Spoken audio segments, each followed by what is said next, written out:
Sa gitna ng hapunan tumawa ang aking manugang. Kumusta ba ang pakiramdam na maging isang talunan? Lahat ay tumawa maliban sa akin. Napangiti lang ako at nagtanong, kumusta sa pakiramdam na malaman na ang talunang ito ay hindi na magbabayad ng iyong mga bayarin? Sa sandaling lumabas sa aking bibig ang mga salitang iyon, namutla ang mukha ng aking bayaw at ang hapagkainan ng pamilya ay naging isang larangan ng digmaan. Hindi mo maniniwalaan ang ginawa niya pagkatapos. Bago tayo magpatuloy, mangyaring mag-subscribe sa channel at ipaalam sa amin sa comments kung saan kayo nakikinig. Alam mo na Mark, sabi ni Sheldon, ang aking manugang habang iniikot ang mamahaling cabernet sa kanyang baso. Masarap siguro ang buhay pensyonado. Walang pressure, walang deadline, walang totoong responsibilidad. Maingat kong ibinaba ang aking tinidor. Ang prime rib ay lumalamig na sa aking plato. Sa paligid ng makintab na mesa na gawa sa mahogany, iyong pinili namin ni Caroline noong nakaraang taon, kumikislap ang mga kandila sa mga kristal na lalagyan. Nag-effort ng husto ang aking anak na babae.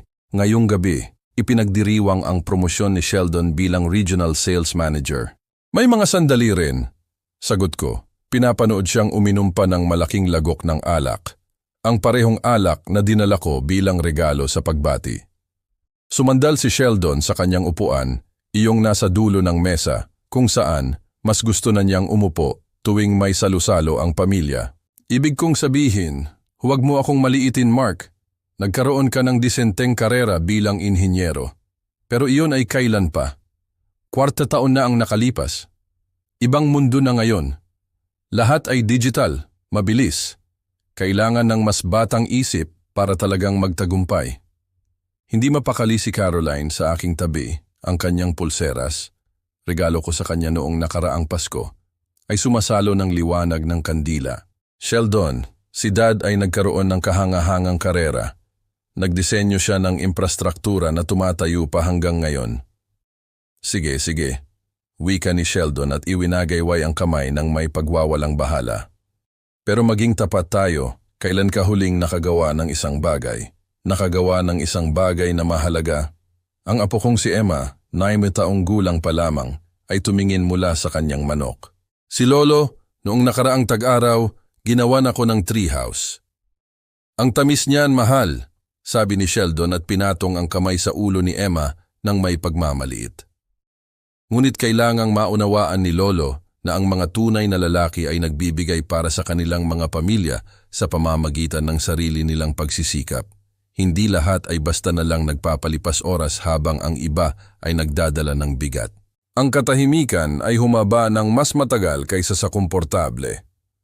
Ang kaba ni Caroline ay umalingaw-ngaw sa kawalan. Baka dapat pag-usapan natin ang ibang bagay. Emma, kwentuhan mo si Lolo tungkol sa iyong piano recital. Ngunit hindi pa tapos si Sheldon. Ang promotion ay nagpalobo sa kanya na parang isang lobo, at ang alak ay nagpapatapang sa kanya.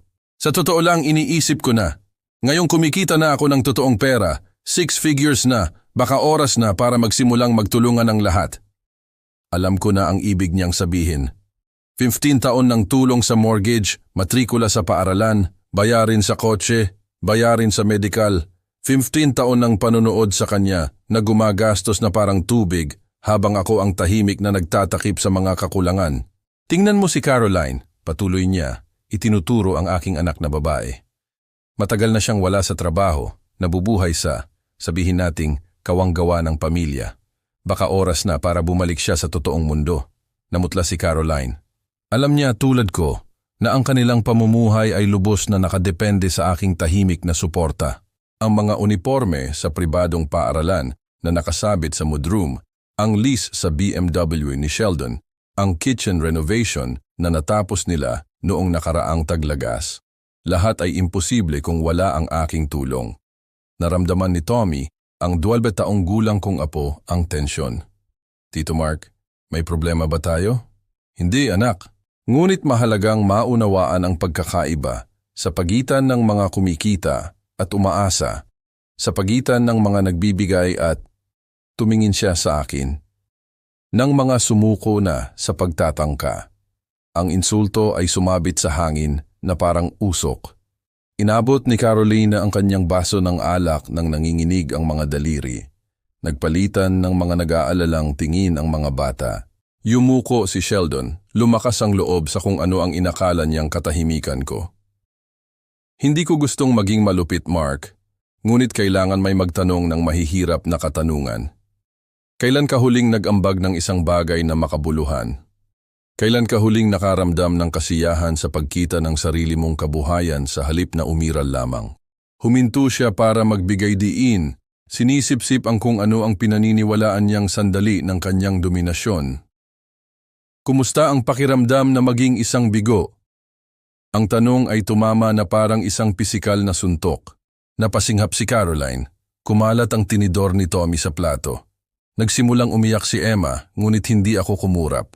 Sa halip, dahan-dahan akong uminom ng tubig, maingat kong ibinaba ang baso at tinitigan ng diretso sa mata si Sheldon. Kumusta sa pakiramdam? Sabi ko. Matatag at malinaw ang boses. Na malaman na ang bigong ito ay hindi na magbabayad ng iyong mga bayarin, ang kulay ay nawala sa mukha ni Sheldon nang mas mabilis kaysa sa alak mula sa basag na bote. Tinakpan ni Caroline ang kanyang bibig. Ang mga bata ay nakatingin ng naguguluhan habang ang mapagtagumpay na ekspresyon ng kanilang ama ay gumuho sa isang bagay na malapit sa takot. Nagpatuloy ako sa pagkain ng aking hapunan, maingat na hinihiwa ang bawat piraso ng karne, habang ang mesa ay nakaupo sa matinding katahimikan. Sa labas, nagsisimula ng dumilim sa suburban neighborhood at naririnig ko ang malayong tunog ng aso ng kapitbahay na tumatahol. Matapos ang tila isang walang hanggan, pinunasan ko ang aking bibig gamit ang linen napkin, tumayo at hinalikan sina Emma at Tommy ng paalam. Salamat sa hapunan, Caroline. Masarap. Naglakad ako patungo sa pintuan sa harap, kinuha ang aking coat mula sa aparador at lumabas sa malamig na gabi ng Marso. Iniiwan ang isang mesa na puno ng mga tao. Sa wakas ay nagsisimulang maunawaan kung ano talaga ang ibig sabihin ng 50 na taon ng tahimik na pagkabukas palad. Ang 50 na minutong biyahe pa uwi ay dumaan sa katahimikan. Matatag ang aking mga kamay sa manibela sa kabila ng bagyong nag-uumpisa sa loob. Pumasok ako sa aking driveway. Ang motion sensor light ay nagpapakita ng mahahabang anino sa harap na hagdanan. Sa loob, isinabit ko ang aking coat sa aparador sa pasilyo at dumiretso sa aking study. Ang silid ay may amoy ng lumang papel at furniture polish. Binuksan ko ang brass desk lamp. Ang mainit nitong liwanag ay nagpapaliwanag sa 15 na taon ng masusing inayos na mga filing cabinet. Bilang isang retiradong inhinyero, naitago ko ang bawat resibo, bawat bank statement, bawat canceled check, oras na para makita kung magkano talaga ang ginastos ng aking pagkabigo. Binuksan ko ang unang drawer na may label na 2009-2012. Ang mga folder ay may color-coded, asul para sa tulong sa mortgage, berde para sa mga pautang sa sasakyan, dilaw para sa mga gastusin sa paaralan, pula para sa mga bayarin sa medikal. Si Martha, ang aking asawa, ay namatay noong huling bahagi ng 2008 at pagdating ng Enero 2009, nahihirapan na si Caroline. Unang tulong sa pagbabayad ng mortgage, 150,000. Pebrero, isa pang 150,000. Marso, pareho. Ikinalat ko ang mga statement sa aking mahogany desk. Ang mga numero ay bumubuo ng malinis na mga hanay sa ilalim ng liwanag ng lampara. 150,000 bawat buwan sa loob ng 180 buwan. Ang aking calculator ay nagpakita ng 5.4 milyon sa tulong sa mortgage lamang. Sumunod ang mga bayarin sa kotse. BMW lease ni Sheldon, SUV loan ni Caroline, 12,000 bawat buwan sa loob ng 8 taon. Isa pang 152,000. Ang mga numero ay patuloy na tumataas. Ang bawat folder ay nagpapakita ng isa pang layer ng pagkabukas palad na nakalimutan ko. Ang mga resibo ng matrikula sa pribadong paaralan ay pumuno sa isang buong drawer.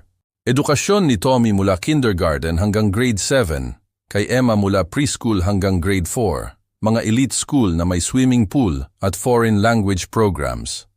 1.2 milyon bawat taon. Minsan higit pa para sa mga summer camp at extracurriculars. 16 na taon ng gastusin sa edukasyon, 19.2 milyon. Mga premium ng medical insurance noong si Sheldon ay walang trabaho, dental work para sa mga bata, mga emergency room visits, mga sesyon ng therapy ni Caroline pagkatapos ng banta ng diborsyo, 3 taon na ang nakalipas. Bawat Manila envelope ay naglalaman ng daan-daang co-payment receipts, insurance forms, mga medical bill na tahimik kong binayaran. 400,000 bawat taon sa loob ng 15 taon, 6 milyon. Nakita ko ang mga resibo ng bakasyon na nakatago sa likod ng mga insurance papers. Disney World 2015, European Cruise 2018, ski lodge rentals sa Aspen, mga regalo sa Pasko, emergency car repairs, ang down payment para sa kitchen renovation ni Caroline, isa pang 2.25 milyon sa miscellaneous support. Ang huling tali ay nagpataupo sa akin sa aking leather chair. 48.8 milyon. Halos 1 milyong piso. Sa unang pagkakataon mula nang mamatay si Martha, naramdaman ko ang buong bigat ng pangakong binitiwan ko sa tabi ng kanyang kama. Huwag kang mag-alala kay Caroline, bulong ko sa aking mamamatay na asawa. Sisiguraduhin kong magiging ligtas siya. Naalala ko ang mga luha ni Caroline sa libing, ang kanyang takot tungkol sa mortgage na hindi nila kaya ni Sheldon. Gaano siya nagpapasalamat noon. Tumatawag linggo-linggo para pasalamatan ako. Nagpapadala ng mga homemade cookies. Dinadala ang mga apo para sa mga hapunan tuwing linggo. Kailan tumigil ang pasasalamat? Kailan naging inaasahan at hindi pinahahalagahan ang aking tulong? Hinila ko ang aking mga personal financial statements, ang mga nagpapakita ng sarili kong mga sakripisyo, ang mas maliit na retirement account dahil ipinagpaliban ko ang pamumuhunan. Ang simpleng 2 silid-tulugan na bahay sa halip na ang lakefront property na gusto ko. Ang 15 na taong gulang na truck sa aking garahe habang si Sheldon ay nagmamaneho ng mga luxury vehicle. Ang mga travel brochure na kinolekta ko ngunit hindi kailanman ginamit dahil laging may kailangan si Caroline. Ang mga libangan na aking tinalikuran, ang babae mula sa simbahan na huminto sa pag-aya sa akin para maghapunan dahil palagi akong tumutulong sa pamilya. Ibinigay ko sa kanila ang halos 1 milyong piso sa loob ng 15 taon ng sarili kong mga pangarap. Alas 10:30 ng gabi, inabot ko ang aking telepono at listahan ng kontak sa bangko. Ang susunod na araw ay magdadala ng mga kawili-wiling pag-uusap sa mga automatic payment department. Ang kape tuwing linggo ng umaga ay may ibang lasa, mas matapang.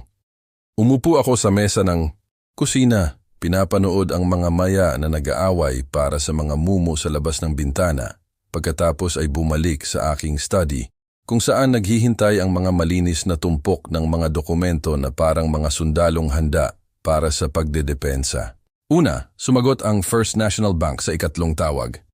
Account Services, si Jennifer ito. Paano ako makakatulong?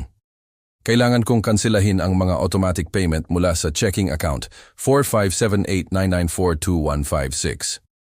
Ang boses ko ay nagtataglay ng parehong matatag na tono na ginamit ko sa loob ng 40 taon ng mga presentasyon sa inhinyeriya.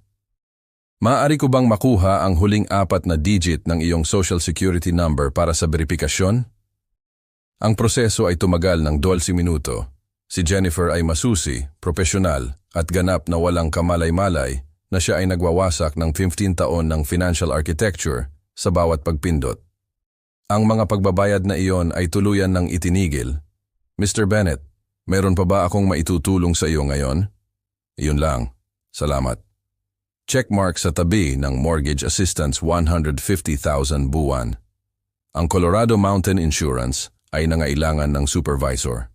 Ang pagkansela ng bayad sa BMW lease ay nangailangan ng 3 transfer. Bawat tawag ay sumunod sa parehong pattern, magalang na verifikasyon, mahusay na pagproseso, confirmation numbers na maingat kong itinala sa aking notebook. Sa 11:15 a.m., nakansela ko na ang 8 item sa aking listahan. Tumunog ang telepono ng 11:47. Dad? Ang boses ni Caroline ay nagpapakita ng pagkalito kaysa sa takot. Hindi pa. May kakaibang nangyari sa aming bayad sa mortgage. Tinawagan kami ng bangko na nagsasabing kulang ang pondo sa account. Ngunit hindi iyon makatotohanan dahil Dahil inakala mong babayaran ko iyon magpakailanman, ang katahimikan ay humaba sa pagitan namin na parang isang taut wire. Anong ibig mong sabihin? Ang kanyang boses ay tumaas ng kalahating octave. Eksakto ang sinabi ko kagabi. Hindi ko na sinusuportahan ang inyong mga gastusin. Ngunit Dad, hindi mo maaaring basta ang mortgage, ang insurance, ang paaralan ni Tommy. Lahat ay itinigil simula ngayong umaga. Narinig ko ang kanyang paghinga na bumilis. Hindi ito nakakatawa. Mawawala sa amin ang bahay. Kung gayon, kailangan ninyong alamin kung paano ito babayaran ng mag-isa. Ang linya ay namatay. Ipinapakita ng aking notebook ang 6 pang mga tawag na kailangang gawin. Ang mga kumpanya ng utility ay nakakagulat na mahusay. Ang accounting department ng Centura Academy ay nagtanong ng mas kaunti kaysa sa inaasahan ko. Ang bawat confirmation number ay napunta sa aking log na may mekanikal na pagkasunod-sunod. Bumalik ang tawag ni Caroline ng 12:23 p.m. Ang kanyang boses ay masikip na sa tunay na takot. Dad, please. Hindi ko maintindihan kung ano ang nangyayari. Tinawagan ako ng paaralan, ang insurance company. Kahit ang electric company. Lahat sila ay nagsasabing hindi na aprubahan ang aming mga bayarin dahil kinansela ko ang mga automatic transfer mula sa aking mga account. Mga account mo? Ang tanong ay lumabas bilang isang bulong. Inakala mo ba na ang mga bayarin na ito ay lumitaw mula sa wala, Caroline? Isa pang katahimikan. Ngunit hindi ka naman namin kailanman hiniling. Hindi ka kailanman nagtanong dahil hindi mo na kailangang gawin. Ginawa ko lang. Hindi ninyo kaya. Pinigil niya ang sarili. Oo, yun ang punto. 12:31, tumunog muli ang aking telepono. Sa pagkakataong ito, ang boses ni Sheldon ay lumabas na may pilit na autoridad. Mark, anuman ang laro na ginagawa mo ay kailangang matigil na ngayon. Walang laro, totoong buhay lang. Hindi mo maaaring sirain ang ating pamilya dahil lang nasaktan ang iyong damdamin sa hapunan. Hindi ko sinisira ang anuman. Pinipigilan ko lang ang aking suportang pinansyal. Gusto mong malaman kung ano ang pakiramdam ng pagiging isang bigo? Alamin mo ang sarili mong mga bayarin. Ang kanyang katahimikan ay mas matagal kaysa kay Caroline. Ang huling tawag sa aking listahan ay sa aking financial advisor. Sa Lunes ng umaga, tatalakayin natin ang pag-redirect ng mga buwanang bayad na iyon sa aking matagal nang napabayaang retirement fund. Sa labas, nakahanap pa ng mas maraming mumo ang mga maya. 1:15 p.m., ang pamilyar na tunog ng BMW ni Sheldon na huminto sa aking driveway ang pumutol sa katahimikan ng hapon. Sa pamamagitan ng aking living room window, pinanood ko siyang isinara ang pinto ng kotse nang may hindi kinakailangang puwersa. Habang lumabas si Caroline mula sa passenger seat, mahigpit na hawak ang kanyang purse na parang lifeline, nagmarcha sila sa aking front walkway na may determinadong hakbang ng mga taong kumbinsido na nasa kanila ang moral na kalamangan. Binuksan ko ang pinto bago pa man sila kumatok. Kailangan nating mag-usap, sabi ni Sheldon, at nagtulak sa akin nang hindi iniimbitahan. Si Caroline ay sumunod na may mga matang namumula. Pumasok kayo please, sabi ko sa kanilang likuran. Pumosisyon si Sheldon sa gitna ng aking living room na parang isang general na nag-aangkin ng teritoryo. Magtatapos na ang kalokohan mong ito. Tatawagan mo agad ang mga bangko at ibabalik ang bawat isang bayarin. Hindi ko gagawin, namula ang kanyang mukha. Hindi mo kami basta-basta pwedeng putulin ng walang babala. May mga legal na obligasyon, mga verbal contract. Ipakita mo sa akin ang kontrata kung saan ako pumayag na bayaran ang inyong mga bayarin magpakailanman. Umusad si Caroline, nanginginig ang kanyang boses.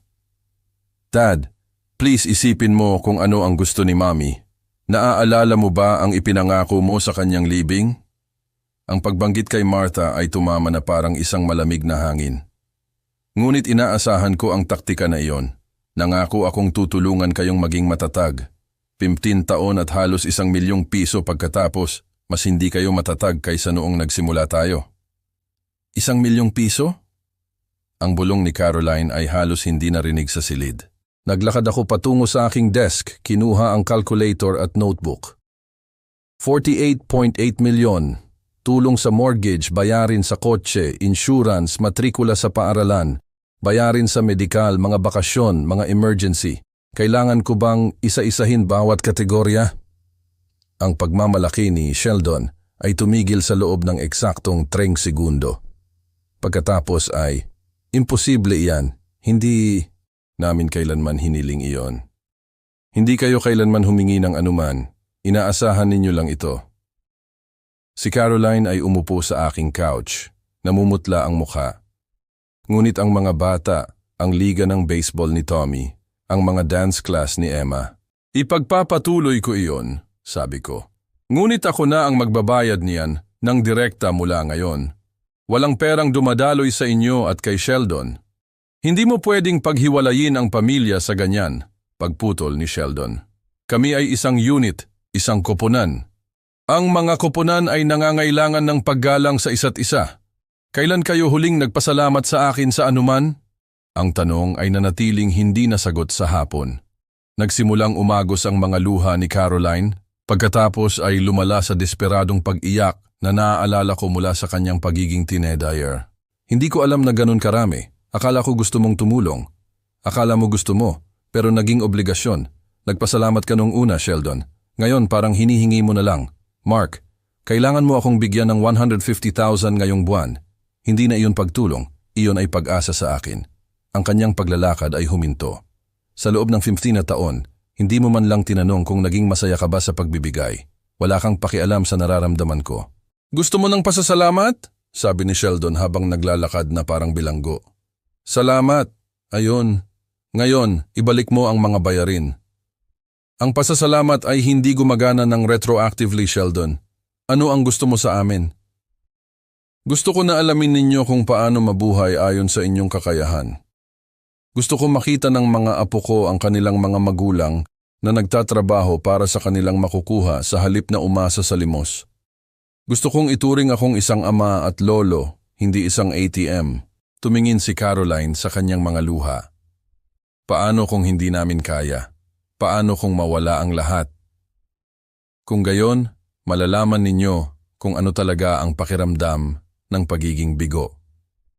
Ang katahimikan ay humaba hanggang kahit ang mga anino sa hapon ay tila humihinga. Inayos ni Sheldon ang kanyang mga balikat, kinuha ang ilan sa kanyang korporasyon na pagtitimpi. Makikita natin yan. May mga abogado na nagpapakadalubhasa sa elder financial abuse. Halos mapangiti ako. Mangyaring tawagan mo sila. Gusto kong ipaliwanag kung paano ako naging biktima ng pang-aabuso sa pananalapi sa loob ng 15 taon. Umalis sila ng walang karagdagang salita. Ang BMW ni Sheldon ay umalingaw-ngaw sa pag-andar ng may mas maraming agresyon kaysa sa kung ano marahil ang pinahintulutan ng makina. Tumayo ako sa aking bintana, pinapanood silang mawala sa kanto at napagtanto kong nanginginig ang aking mga kamay.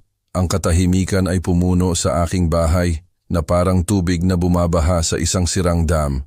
Bumagsak ako sa aking leather armchair, ang isa na ibinigay sa akin ni Martha para sa aming ika-20 anibersaryo, at tinitigan ang larawan ng kasal sa mantelpiece, ang nagniningning ng ngiti ni Caroline, ang malumanay na bowtie ni Sheldon, ang nagliliwanag na mukha ni Martha sa tabi ko.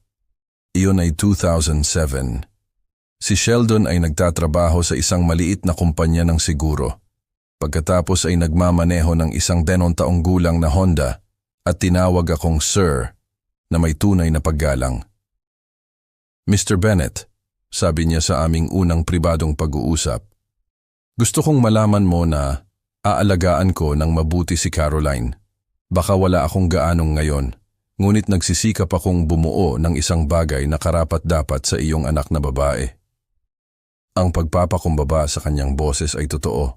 Naniwala ako sa kanya. 2 taon ang lumipas, wala na si Martha. Kinuha siya ng cancer. Sa loob ng 4 na brutal na buwan, iniwan si Caroline na wasak at si Sheldon na nagpupumilit na pamahalaan ang kanilang maliit na mortgage sa kanyang entry-level salary. Ang resesyon noong 2009 ay kakatapos lang at ang kanyang kumpanya ay nagtatanggal ng mga tao. Sa libing ni Martha, bumagsak si Caroline sa aking dibdib. Dad, hindi ko alam kung paano tayo makakaya. Hindi sigurado ang trabaho ni Sheldon. Ang mga bayarin sa bahay. Huwag kang mag-alala. Bulong ko, niyayakap ang aking nagluluksa na anak na babae.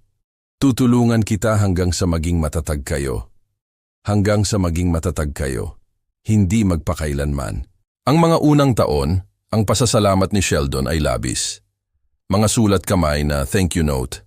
Mga pagbisita tuwing weekend kung saan inaayos niya ang aking mga gutter o nagmamaka sa aking damuhan. Si Caroline ay tumawag ng 2 beses sa isang linggo para lang kumustahin ako.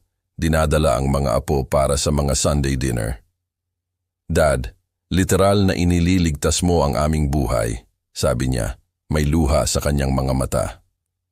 Babayaran ka namin kapag gumanda ang mga bagay. Ang unang bayad sa mortgage, 150,000. 6 na buwan lang, pangako ni Sheldon hanggang sa ma-promote ako. Ang tulong sa bayarin sa kotse, 22,500 bawat buwan, hanggang sa makabuo tayo ng equity sa bahay. Ang matrikula sa pribadong paaralan ni Tommy, 100,000 bawat buwan, para lang sa kindergarten para mabigyan siya ng matibay na pundasyon. Bawat hanggang sa ay naging permanente. Bawat pansamantalang hakbang ay naging inaasahan. Pagsapit ng 2012, huminto na ang mga thank you note. Ang mga pagbisita ni Sheldon tuwing weekend ay naging paminsan-minsang pagpapakita kung saan niya ininom ang aking beer at nagreklamo tungkol sa kanyang boss. Ang mga grateful call ni Caroline ay naging buwan ng kahilingan para sa karagdagang tulong. Dad, pwede mo bang bayaran ang mga dance class ni Emma? 10,000 lang bawat buwan. Dad, kailangan ng mga bata ng bagong computer para sa paaralan. Dad, nag-fail ang rental namin para sa bakasyon. Pwede mo bang tulungan kami sa ibang lugar? Ang salitang please ang unang nawala pagkatapos ang thank you. Sa huli, kahit ang pwede mo ba ay naging kailangan mong gawin. Pagsapit ng 2018, itinigil na ni Sheldon ang pagkilala sa aking mga kontribusyon. Sa mga neighborhood barbecue, ipinagmamalaki niya ang kanyang mga home renovation, ang edukasyon ng kanyang mga anak sa pribadong paaralan, ang kanyang matagumpay na pamumuhay. Nang kinumplimento ng mga kapitbahay ang kanyang BMW, siya ay ngumiti sa pagmamalaki tungkol sa kanyang matalinong pagpaplano sa pananalapi. Nagsimulang ipagtanggol ni Caroline si Sheldon kaysa sa akin. Nang banayad kong imungkahi na subukan nilang pamahalaan ng ilang mga gastusin ng independyente, tumugon siya ng may iritasyon. Dad, hindi mo na iintindihan ang modernong dinamika ng pamilya. Si Sheldon ay nasa ilalim ng matinding pressure sa trabaho. Ang mga bata ay may naitatag ng mga gawain. Hindi mo lang pwedeng gambalain ang lahat dahil pakiramdam mo ay hindi pinahahalagahan. Hindi pinahahalagahan. Ang salita ay tumama na parang isang pisikal na suntok. Noong nakaraang Pasko, hindi nila kinilala ang aking suporta. Nagbigay si Sheldon ng toast tungkol sa kanyang pagsisikap na magbigay para sa pamilya. Nagpost si Caroline ng mga larawan sa social media ng kanilang mamahaling regalo na may mga hashtag tungkol sa pinagpalang tagumpay ng pamilya. Umupo ako sa aking maliit na living room na nakatingin sa kanilang mga thank you card mula 2009. Nagtataka kung kailan ang pasasalamat ay naging pag-angkin sa karapatan. Ngayon na nakaupo sa papalubog na takip silim, naunawaan ko kung ano ang gusto ni Martha. Hindi walang katapusang pagpapahintulot kundi dignidad, hindi walang limitasyong pagkabukas palad kundi paggalang. Sa labas, humaba pa ang mga anino sa aking front yard at sa isang lugar sa malayo, may nagsimulang tumunog na telepono. Lumipas ang 3 araw, parang nanonood ng mga domino na nahuhulog ng slow motion. Ang Lunes ng umaga ay nagdala ng mga unang abiso mula sa bangko. Tinawagan ako ni Caroline ng 9:47 a.m. Ang kanyang boses ay manipis sa takot. Dad, sinasabi nila na hindi pumasa ang bayad sa ating mortgage. Meron kaming 3,850 na penalty fee. Gusto ng bangko ng 143,750 sa Biyernes o sisimulan nila ang foreclosure proceedings. Walang sinabi. Ang katahimikan ay humaba hanggang sa ibaba niya ang telepono. Sa tanghali, ang kumpanya ng BMW lease ni Sheldon ay nag-iwan ng 2 voicemail tungkol sa kanilang missed payment na $30,200 bawat buwan. Ang SUV loan ni Caroline, isa pang $24,000 bawat buwan, ay nag-bounce na may $2,500 na penalty. Ang kanilang homeowner's insurance ay nag-expire ng 3 p.m. nang hindi pumasa ang automatic payment. Ang Martes ay nagdala ng mas malalim na tubig. Tinawagan ako ni Caroline muli. Sa pagkakataong ito ay sumisigaw si Sheldon sa likuran. Hindi natin kayang bayaran ang lahat. Pumutok ang kanyang boses. Nag-apply ako sa Target, Walmart, 3 restaurant. Kahit na makakuha ako ng trabaho kaagad, nag-aalok sila ng $600 bawat oras. Iyon ay halos $80,000 bawat buwan bago ang buwis. Sa unang pagkakataon sa loob ng 15 taon, siya ay nag-iisip ng mathematics ng kanyang kaligtasan. Ang hapon na yon sa Dairy Queen, natunaw ang scripted sadness ni Emma habang kinukwento niya sa akin ang tungkol sa kanyang art project. Nang ihatid ko siya, pinanood siya ni Caroline mula sa bintana na may nag-iisip na mga mata. Ang Miyerkules ay nagdala ng mas direktang paghaharap. Lumapit sa akin si Nancy Morrison, isang matagal ng kapitbahay, sa grocery store. Mark Bennett, nahihiya ako sa iyo. Ang kanyang boses ay umalingaw-ngaw sa 3 aisles. Pinuputol mo ang sarili mong anak na babae kapag siya ang pinaka-nangangailangan. Ano kaya ang iisipin ni Martha? Mahinahon ko siyang hinarap. Magiging sapat na ang 15 na taon at halos ₱1,000,000, Nancy.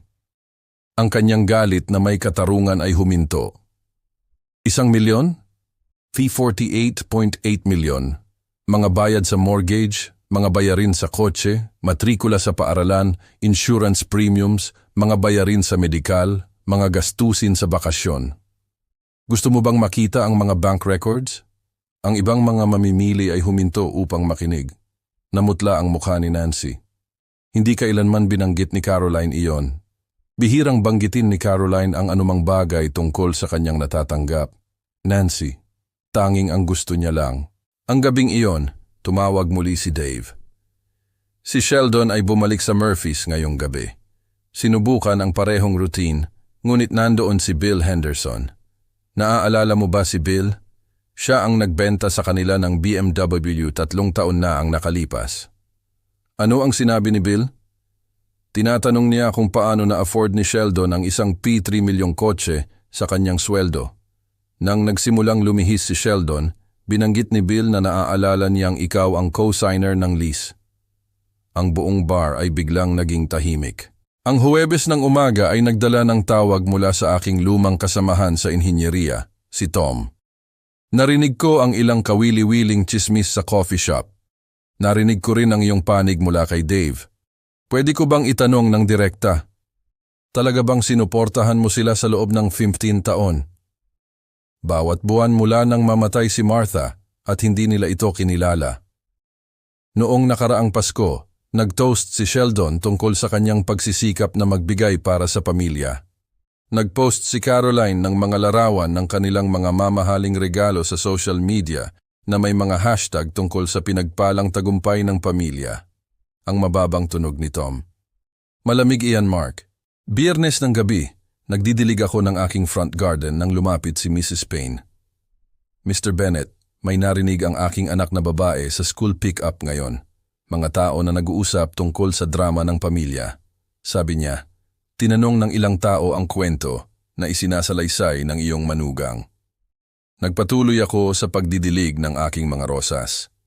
May karapatan ang mga tao sa kanilang mga opinyon. Sabi rin niya, napakapagbigay mo sa mga bata na iyon sa paglipas ng mga taon. Napakapagbigay. Mahal ko ang aking mga apo. Siyempre naman, hindi iyon kailanman pinag-usapan. Sabado ng umaga, tumawag si Caroline. Ang kanyang boses ay parang galit sa desperasyon. May mga nagtatanong, Dad. Mga hindi komportabling tanong tungkol sa pera at timeline at dokumentasyon. Kailangan mong itigil ang pagkakalat ng mga kasinungalingan tungkol sa amin. Wala akong ikinakalat, Caroline. Sinagot ko lang ang mga tanong ng tapat kapag direktang tinanong. Sinisira mo ang aming reputasyon sa komunidad na ito. Hindi ko sinisira ang anuman. Pinipigilan ko lang ang pagpopondo sa paglikha ng mga huwad. ang linya ay namatay. Dumating ang linggo na may malinaw na kalangitan at ang kaalaman na sa hapon ay muli tayong lahat ay uupo sa aking living room. Ngunit sa pagkakataong ito, ang komunidad ang manonood. Hindi kailanman nangyari ang pagpupulong ng pamilya.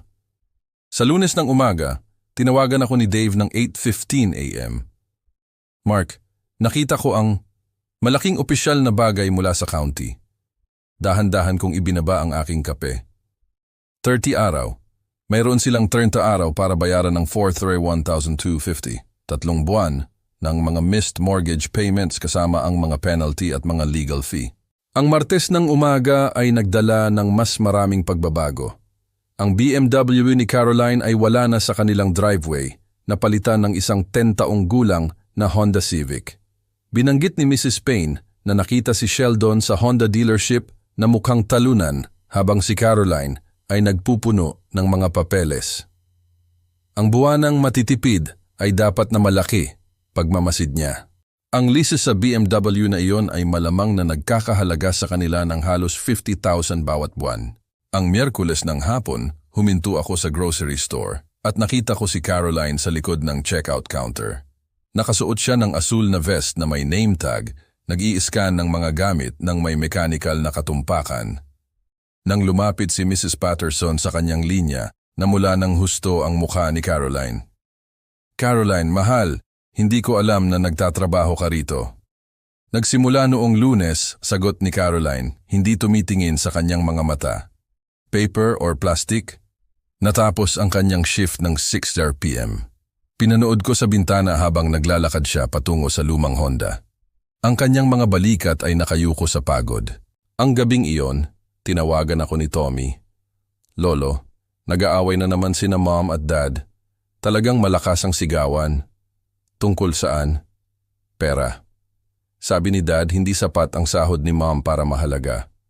Sabi ni Mom, hindi rin naman sapat ang sahod ni Dad. Pagkatapos ay nagsabi sila ng masasamang bagay tungkol sa iyo. Anong klaseng masasamang bagay? Nasinira mo ang lahat ng sinasadya. Pero pagkatapos umiyak si Mom at sinabi, baka sila mismo ang sumira. Ang Huwebes ng umaga ay nagdala ng tunog ng malalakas na boses mula sa kanilang bahay noong ako ay naglalakad sa umaga. Sa pamamagitan ng manipis na mga pader, narinig ko ang mga piraso. 8 oras na nakatayo para sa maliit na sweldo, hindi pinahahalagahan kung ano ang mayroon tayo. Ang iyong pagmamalaki ang nagdala sa atin sa kaguluhang ito. Ang 50 na taon ng mga limos at pagkatapos ay huminto bigla ang pag-aaway, napalitan ng tunog ng pagsara ng pinto at pagsisimula ng Honda ni Sheldon. Ang hapon na yon, bumisita sa akin si Emma. Ang kanyang karaniwang sigla ay napalitan ng pag-aalala. Lolo, bakit iba na ang lahat ngayon? Inupo ko siya sa mesa ng aking kusina na may mga cookies at gatas. Ano ang nararamdaman mong iba, mahal? Laging pagod at malungkot si Mom. Galit si Dad sa lahat. Pinag-uusapan nila ang pagkawala ng ating bahay. Narinig ni Tommy na baka kailangan nating lumipat ng paaralan. Paano ang pakiramdam mo tungkol doon? Takot pero nag-aalangan pa siya. Parang dapat sana ay sinabi na lang nila na salamat ng mas madalas. Out of the mouths of babes. Biyernes ng gabi, nagbabasa ako sa aking study nang tumunog ang aking doorbell. Si Sheldon ay nakatayo sa aking porch ng mag-isa. Ang kanyang corporate confidence ay ganap na wala. Ang kanyang karaniwang preskong shirt ay lukot. Ang kanyang tie ay maluwag. Ang kanyang mukha ay nagpapakita ng pagod na hindi ko pa nakikita noon. Mark, kailangan kitang makausap. Tayo lang, man to man. Inimbitahan ko siya sa aking living room. Ang parehong silid kung saan niya ipinilit na ibalik ko ang mga bayarin 2 linggo na ang nakalipas. Umupo siya ng mabigat sa upuan, mahigpit na magkadikit ang kanyang mga kamay sa pagitan ng kanyang tuhod. Totoo ang foreclosure, 30 araw. Si Caroline ay nagtatrabaho ng 40 oras bawat linggo para sa 675 bawat oras. Pagkatapos ng buwis, iyon ay marahil 4,400 bawat buwan. Ako ay nagdadala ng bahay ng halos 29,500 bawat buwan. Ang mortgage lamang ay 150,000. Tumingin siya sa akin na may isang bagay na malapit sa pagpapakumbaba. Hindi natin ito magagawa, hindi man malapit. Hindi naman talaga natin kaya, hindi ba? Kung wala ka, ibig kong sabihin. Hindi, sabi ko ng mahina, hindi ninyo talaga kaya. Naisip ko ang isang bagay na sinabi mo tungkol sa pagkita ng respeto kaysa sa pagmamana nito. Bahagyang pumutok ang kanyang boses. Wala ba talaga akong pinaghirapang makuha? Ang bahay, ang mga kotse, ang mga paaralan ng mga bata. Wala ba talaga sa akin iyon? Ano ang gusto mo sa akin, Sheldon? Gusto kong malaman kung may paraan pa para makabalik mula dito. Sa labas, nagsisimula ng magliwanag ang mga ilaw sa kalye, habang dumidilim ang suburban neighborhood. Sabado ng hapon, inaayos ko ang aking mga financial document nang tumunog ang doorbell. Si Caroline ay nakatayo sa aking porch sa kanyang asul na grocery store vest.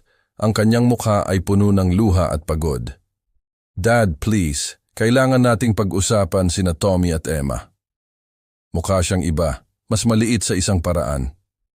Ang entitled confidence na pinanood kong lumaki sa loob ng 15 taon ay gumuho, nag-iwan ng takot na anak na naaalala ko mula sa libing ni Martha.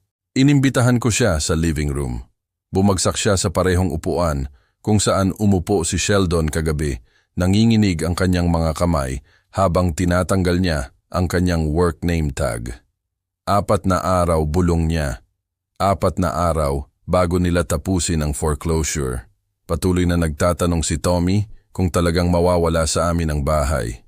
Si Emma ay may mga nightmare kagabi tungkol sa paglipat sa isang kakaibang lugar. Ano ang gusto mo sa akin, Caroline? Gusto ko ng katatagan para sa aking mga anak. Gusto kong matapos nila ang school year kasama ang kanilang mga kaibigan. Gusto kong si Emma ay makatulog sa gabi nang hindi umiiyak tungkol sa pag-alis sa kanyang silid-tulugan. Tumingin siya sa akin na may mga matang walang bakas ng manipulasyon, tanging hilaw na pagkaina. Nagtatrabaho ako ng 40 oras bawat linggo nang nakatayo, nag-iskan ng mga grocery para sa mga taong dating aking mga kaibigan. Kahapon, dumaan si Mrs. Henderson sa aking linya at tinanong kung bakit ako nagtatrabaho doon. Gusto kong gumapang sa ilalim ng counter at magtago, ngunit hindi mo ginawa. Hindi. Ngumiti ako at nagtanong, paper or plastic? Dahil sa wakas, ay naiintindihan ko kung ano ang ibig sabihin ng trabaho, kung ano ang ibig sabihin ng kumita, kung ano ang sinisikap mong ituro sa amin. Pinunasan niya ang kanyang ilong gamit ang tissue mula sa kanyang purse. Sabi ni Sheldon sa akin tungkol sa inyong pag-uusap kagabi. Sinabi niya na tinanong mo kung may paraan pa para umusad. Maaaring mayroon, ngunit mangangailangan ito ng malaking pagbabago mula sa inyong dalawa. Sabihin mo. Yumuko ako sa aking upuan. Babayaran ko ang matrikula ni na Tommy at Emma ng direkta sa Centura Academy. Babayaran ko ang kanilang damit, medical expenses, sports activities, at music lessons. Magtatatag ako ng mga college fund para sa kanilang dalawa. Ang mukha ni Caroline ay sumigla sa unang pag-asa na nakita ko sa loob ng ilang linggo. Ngunit mayroon pa, patuloy ko. Hindi ko babayaran ang inyong mortgage, bayarin sa kotse, insurance, o anumang adult lifestyle expenses. Mamumuhay kayo ayon sa inyong tunay na kakayahan. Period. Kaya namin iyon. Maghahanap kami ng mas maliit na lugar. Mayroon pang iba. Gusto ko ng pampublikong pagkilala sa 15th taon at 48.8 milyon na ibinigay ko. Gusto ko ng taos-pusong pampublikong paghingi ng tawad para sa kawalang galang at pag-angkin. Gusto ko ng tunay na pasasalamat, hindi lang kapag may kailangan kayo. Ang mukha ni Caroline ay gumuho. Hindi kailanman sasang-ayon si Sheldon sa mga pampublikong paghingi ng tawad. Ang kanyang pagmamalaki. Kung gayon, mas mahalaga ba ang kanyang pagmamalaki kaysa sa katatagan ng kanyang mga anak? Umupo kami sa katahimikan habang pinoproseso niya ang katotohanan ito. Anong uri ng pampublikong pagkilala?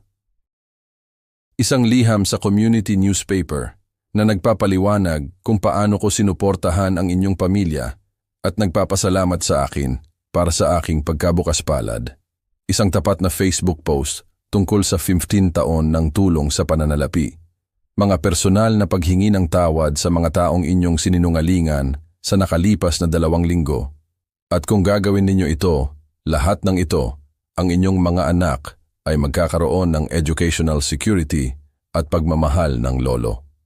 Magkakaroon kayo ng relasyon sa akin batay sa katapatan at paggalang sa isa't isa, ngunit magkakaroon din kayo ng lifestyle na limitado ng kung ano talaga ang inyong kikitain at kikita si Sheldon. Tinakpan ni Caroline ang kanyang mukha ng kanyang mga kamay. Hindi ko alam kung makukumbinsi ko siya. Mayroon kang 48 oras para magpasya. Pagkatapos nito, mawawala na ang alok. Dahan-dahan siyang tumayo, ang kanyang grocery vest ay lukot mula sa mahabang araw. Sa pintuan, lumingon siya. Dad, salamat sa pag-aalala pa rin kay Tommy at Emma. Hindi ko kailanman itinigil ang pag-aalala sa inyong lahat, Caroline. Pinigilan ko lang ang pagpapahintulot sa inyo. Pagkatapos umalis niya sa lumang Honda, umupo ako sa aking living room na nanonood ng evening news.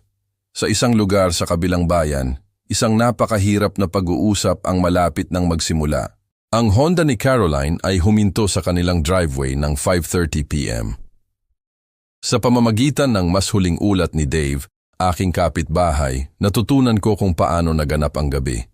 Si Sheldon ay nagpapainit ng mga leftover pizza nang pumasok si Caroline sa kusina, suot pa rin ang kanyang grocery vest. Tumingin siya mula sa microwave, napapansin ang kanyang mga mata na namumula at pagod na tindig. Saan ka galing? Tapos na ang... Pumunta ako para makita si Dad. Ang microwave ay nag-beep sa katahimikan na sumunod. Inilabas ni Sheldon ang umuusok na pizza, inilagay sa counter at humarap ng buo sa kanyang asawa. Pumunta ka sa likod ng aking likod pagkatapos ng lahat ng pinag-usapan natin tungkol sa pagharap dito ng magkasama.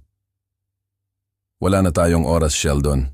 4 na araw hanggang foreclosure. Takot na takot ang mga bata. Kailangan kong sumubok ng isang bagay. Bumagsak sa isang upuan sa kusina si Caroline. Tinatanggal ang kanyang name tag nang nanginginig ang mga daliri. Payagan mo akong ipakita sa iyo, sabi niya. Pumapayag siyang tumulong, ngunit may mga kondisyon. Anong klaseng kondisyon? Babayaran niya ang school tuition ni na Tommy at Emma.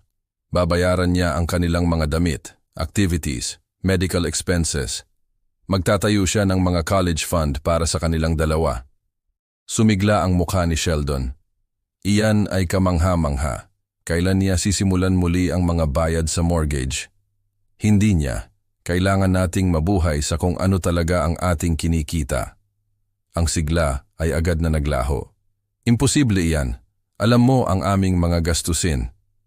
May gusto pa siyang iba, sabi ni Caroline. Bumaba ang kanyang boses sa halos bulong.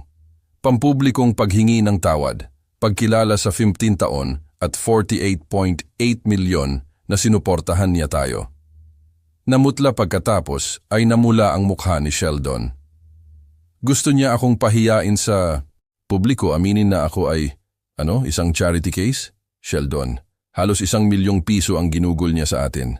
1 milyon. Naiintindihan mo ba kung ano ang ibig sabihin niyan? Ibig sabihin pinili niyang tumulong sa pamilya. Iyan ang ginagawa ng mga ama. Dahan-dahang tumayo si Caroline. Ang kanyang grocery vest ay lukot at may mancha. Hindi, iyan ang ginagawa ng mga santo at tinrato natin siya na parang isang ATM. Mula sa itaas, narinig ang boses ni Tommy na sumisigaw. Mom, Dad, bakit kayo nag-aaway? Huminto ang parehong magulang, napagtanto na tumaas ang kanilang mga boses. Lumitaw si Emma sa tuktok ng hagdanan, suot ang kanyang pajamas, kinukuskos ang kanyang mga mata. Nag-aaway ba kayo tungkol kay Lolo muli?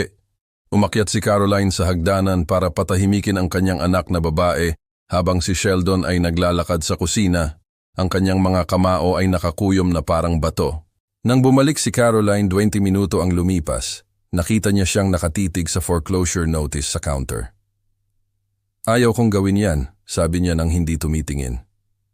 Ayaw kong tumayo sa harap ng ating mga kapitbahay at aminin na ako ay isang bigo na hindi nagbigay para sa aking sariling pamilya. Kung gayon, ano ang solusyon mo? Saan tayo titira? Saan mag-aaral ang mga bata?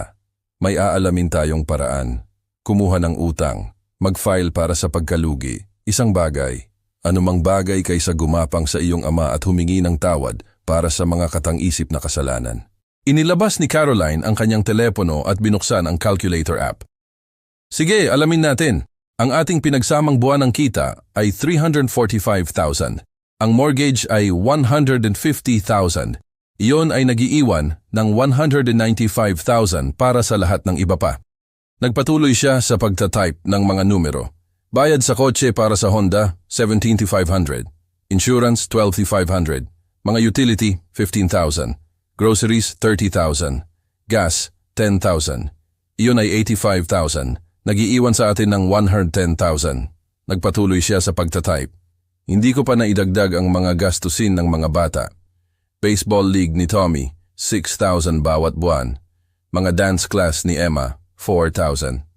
Mga school supplies ng parehong bata, damit, medical co-pays, birthday parties, mga regalo sa Pasko. Pumutok ang boses ni Caroline. Sheldon, hindi natin kaya ang ating mga anak.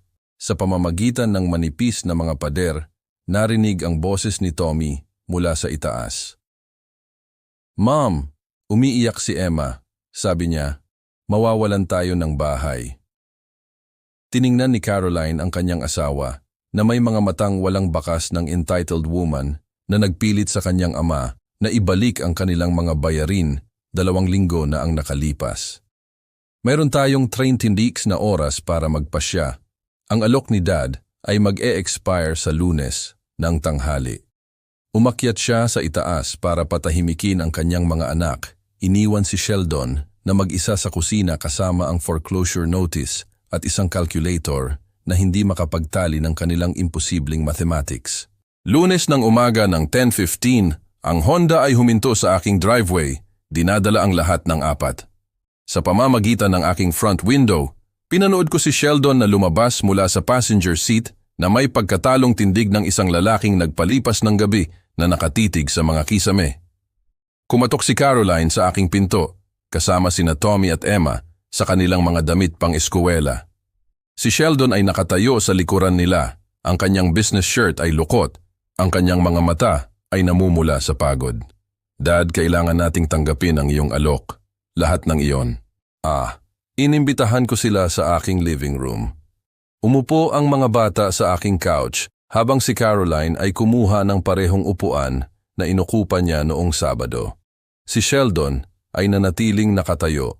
Ang kanyang mga kamay ay nakakuyom sa likuran niya na parang isang akusado na naghihintay ng hatol. Tinawagan ako ng bangko ngayong umaga, patuloy ni Caroline.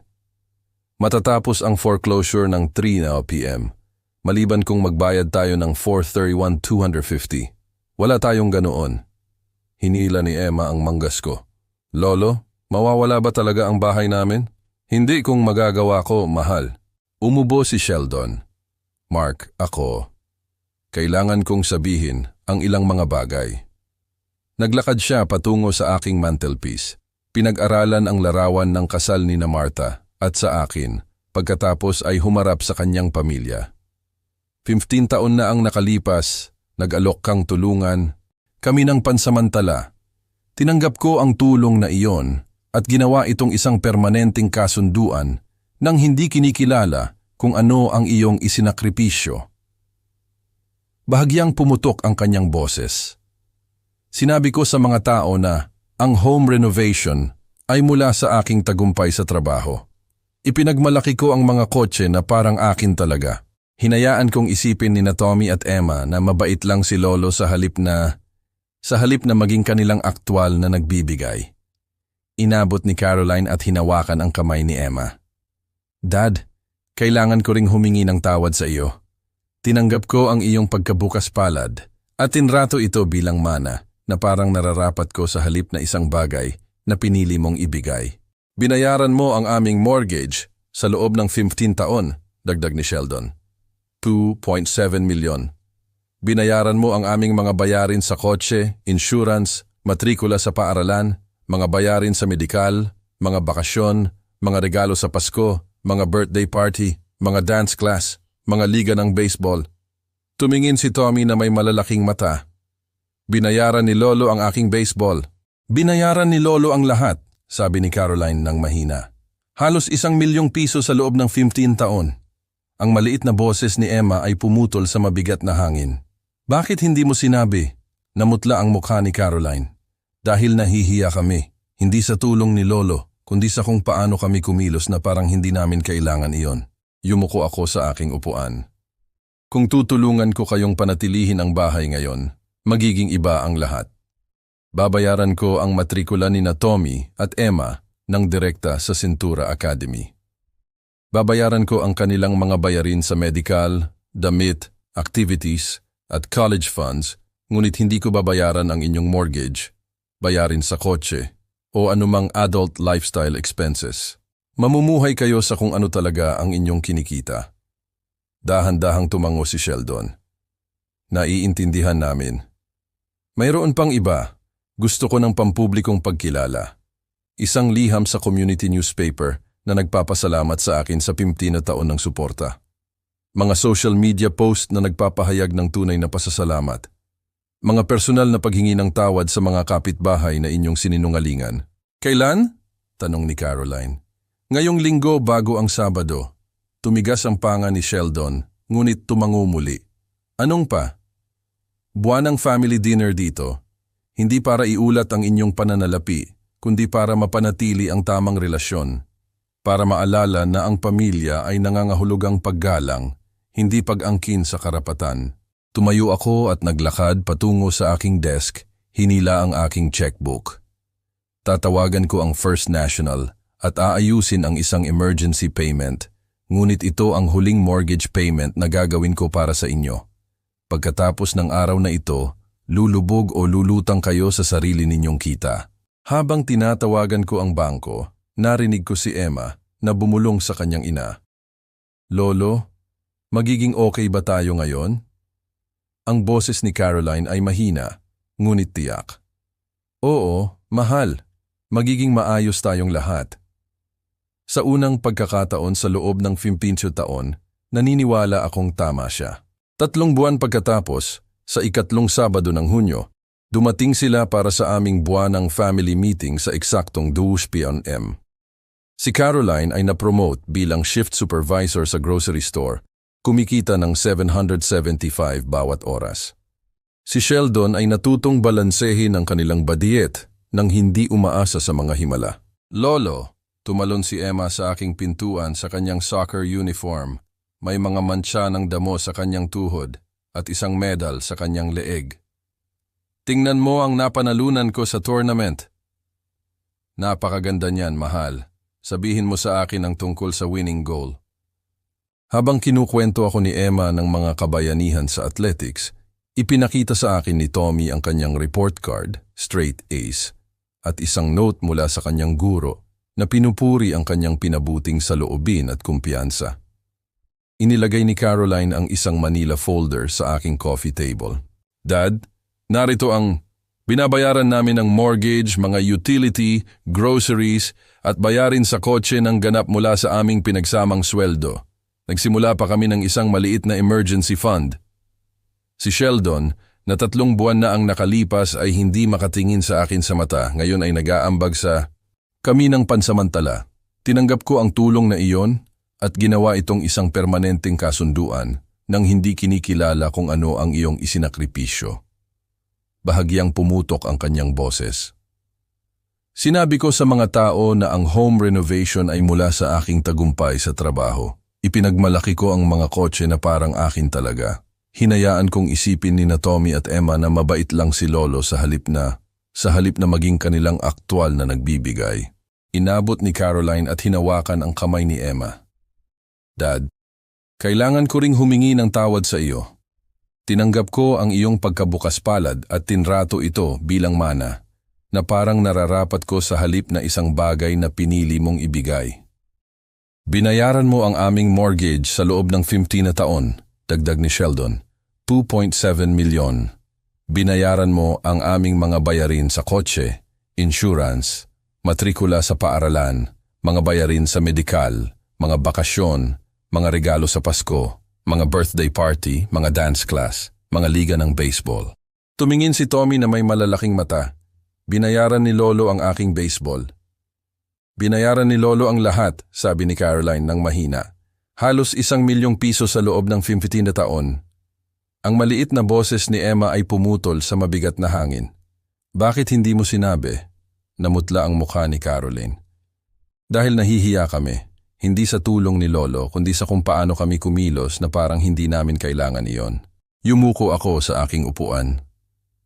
Kung tutulungan ko kayong panatilihin ang bahay ngayon, magiging iba ang lahat. Babayaran ko ang matrikula ni na Tommy at Emma ng direkta sa Centura Academy. Babayaran ko ang kanilang mga bayarin sa medical, damit, activities at college funds. Ngunit hindi ko babayaran ang inyong mortgage, bayarin sa kotse, o anumang adult lifestyle expenses. Mamumuhay kayo sa kung ano talaga ang inyong kinikita.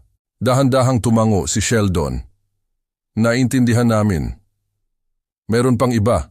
Gusto ko ng pampublikong pagkilala. Isang liham sa community newspaper na nagpapasalamat sa akin sa 15 taon ng suporta. Mga social media post na nagpapahayag ng tunay na pasasalamat. Mga personal na paghingi ng tawad sa mga kapitbahay na inyong sininungalingan. Kailan? Tanong ni Caroline. Ngayong linggo bago ang Sabado. Tumigas ang panga ni Sheldon ngunit tumango muli. Anong pa? Buwan ng family dinner dito. Hindi para iulat ang inyong pananalapi, kundi para mapanatili ang tamang relasyon. Para maalala na ang pamilya ay nangangahulugang paggalang, hindi pag-angkin sa karapatan. Tumayo ako at naglakad patungo sa aking desk, hinila ang aking checkbook. Tatawagan ko ang First National at aayusin ang isang emergency payment, ngunit ito ang huling mortgage payment na gagawin ko para sa inyo. Pagkatapos ng araw na ito, lulubog o lulutang kayo sa sarili ninyong kita. Habang tinatawagan ko ang bangko, narinig ko si Emma na bumulong sa kanyang ina. Lolo, magiging okay ba tayo ngayon? Ang boses ni Caroline ay mahina, ngunit tiyak. Oo, mahal. Magiging maayos tayong lahat. Sa unang pagkakataon sa loob ng 15 na taon, naniniwala akong tama siya. 3 buwan pagkatapos, sa ikatlong Sabado ng Hunyo, dumating sila para sa aming buwanang family meeting sa eksaktong 2 p.m. Si Caroline ay na-promote bilang shift supervisor sa grocery store, kumikita ng $775 bawat oras. Si Sheldon ay natutong balansehin ang kanilang budget nang hindi umaasa sa mga himala. Lolo, tumalon si Emma sa aking pintuan sa kanyang soccer uniform.